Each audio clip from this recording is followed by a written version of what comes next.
What's up, crew? It's Chris with CloverTac, and welcome back to the channel. Today we got another accuracy battle for you.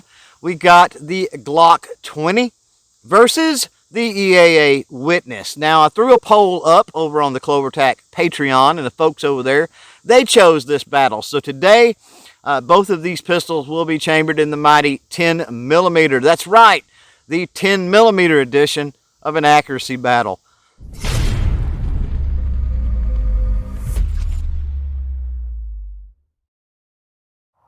Now, we are out on the range today. It is a beautiful but hot day here in Texas. And as always, we have to deal with birds, bugs, wind, sweat, loud neighbors, traffic noise, and the fact that my camera microphone doesn't always pick up the muzzle report of the firearm. Let's start out today by talking a little bit about our competitors. While they're similar in that they're both black, semi-automatic 10mm pistols, and they have a very close barrel length as well, that's pretty much where the similarities end. So the Glock 20 is going to be a polymer framed handgun, and it's going to be striker fired, of course, and that polymer frame could lend itself to absorbing a little of the recoil with a 10mm, so we'll see how that plays into this accuracy battle.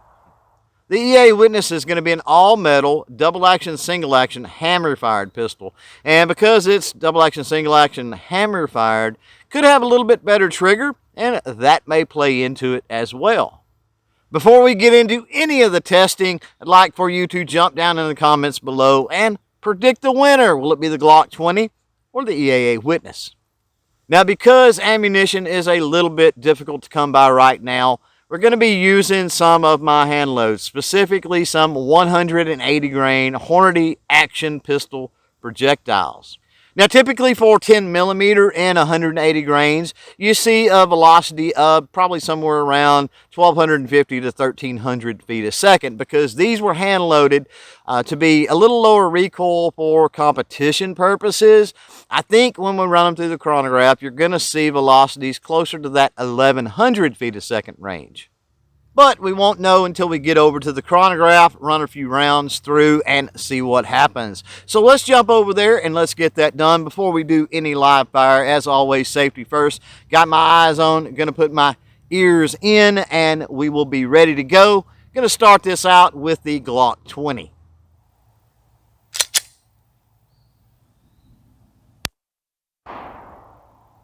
$11.15. 1086, 1121, 1107, and 1138. And now let's see what we get through that chrono with the EAA Witness.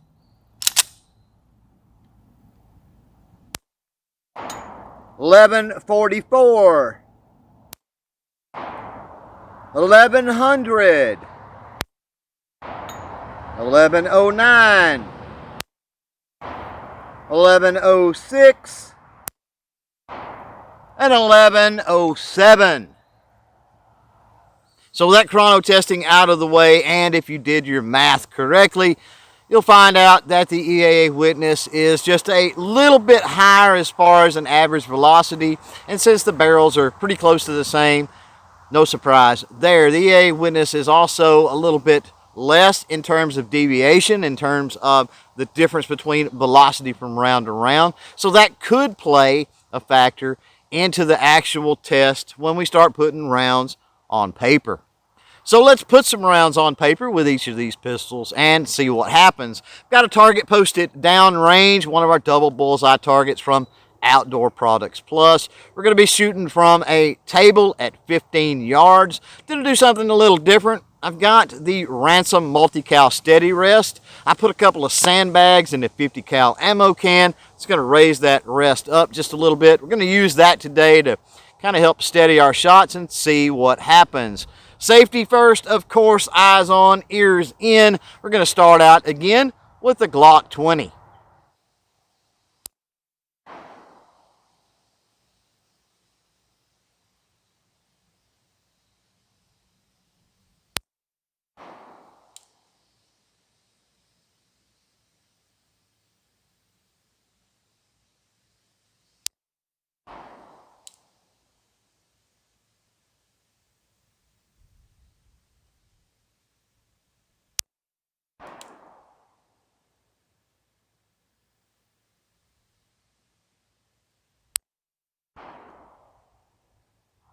And now let's put some rounds on paper with that EAA Witness.